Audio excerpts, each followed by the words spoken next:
Hello everyone. Happy Monday. I am Claire Jones.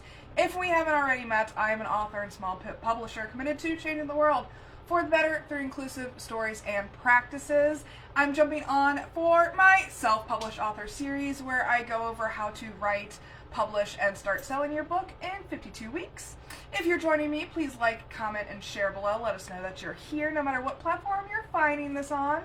And today we are going to continue with the Plan, Do, Review framework to make sure that we can maintain our momentum and stay on track as we embark on our writing projects to produce this book, whatever book it is for you all. So if you're interested in the full rundown of what I'm discussing today, please check out my comprehensive, it's 290 plus page self-published author 52-week planner. The digital version is officially available and the physical version will be available in about a couple weeks now, but pre-orders are out there for you, and you can find them at linktree/ClaireJoyance. So far, we've solidified our self-awareness and know exactly where we're heading and why.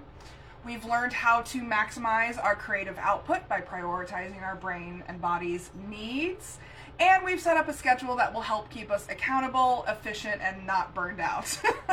So now let's start mapping out the plan for your particular book. This is the Plan, Do, Review framework. When planning out any project, habit, goal, initiative, process, or collaboration, there are 3 distinct steps that you need to follow in order to maintain your momentum and stay on track. Number 1, plan. Number 2, do. Number 3, review. So when it comes to planning, number 1, we need to be transparent with all of the people involved in the project, including yourself. And you need to set expectations for what exactly is the end goal of this particular project, what are the exact steps to achieving the end goal for this particular project, what specific behaviors are going to accomplish those steps in a timely and high quality manner, and what are the quantifiable or qualitative benchmarks for success with this particular project.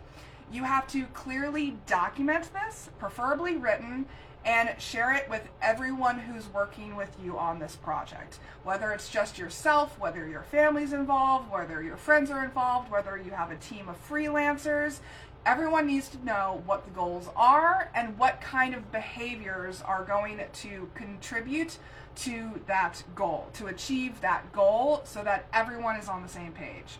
So that's the planning portion of it. Number 2, we need to look at the doing of the project. This is where you do things. So most long-term goals need to be tweaked on a day-to-day, week-to-week, month-to-month basis to make sure that they are still on track, because things are always going to change. Nothing goes exactly according to plan, so we need this do step in between. What we're really talking about is self-awareness here. We need to understand that everyone involved in the project needs to notice what exactly they're doing on a daily, weekly, monthly basis and make sure that their actions and behaviors align with the goals that you all originally agreed on, even if it's just an agreement with yourself. This is where the review comes into play. You need to periodically review everyone's behaviors to make sure that they are aligned with the goals you guys agreed on.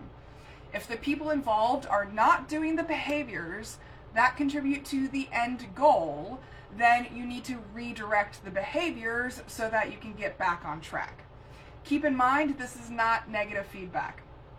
This is just redirecting the behaviors that are happening so that you can better orient you and your team to succeed. Revisit the goal and the expected behaviors, and then you can identify between what was expected and what is actually happening. What is the reality of what's happening? What did you think was going to happen, and what is actually happening? There is usually a big gap between the two, and identifying that gap is going to be super helpful for you moving forward. Where exactly did things get off track? So that's if the behaviors are not aligning with the expected behaviors that you set in the planning portion of it.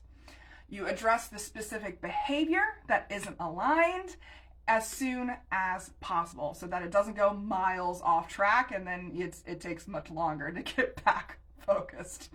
So if you find that you are still on the right track and all behaviors are going according to plan, then some praise needs to happen. This is very important. People often skip this point. Studies have shown that positive feedback or praising does 100 times better at reinforcing the neural networks in our brains that we've made in order to accomplish this task, more so than negative feedback. And being specific in your feedback will solidify those connections even further. So number one is plan, put those expectations and goals on paper somewhere, everyone can access it. Number two, do the thing, do the behaviors, dive on in. Number three, review those behaviors and see if they are actually still aligned with the overall goal. And that's pretty much it. So if you want more information, check out my planner. I'll put the link somewhere on here so that you guys can access it. And then next time I'll be jumping on to talk about outlining your first draft to make sure that we have a clear idea of what the overall story arc is going to be, no matter if you're writing fiction or nonfiction. So in the meantime, please remember that you all have extraordinary stories inside of you, and I'm rooting for you as you use them to change the world for the better. Take care, everyone, and see you on Wednesday.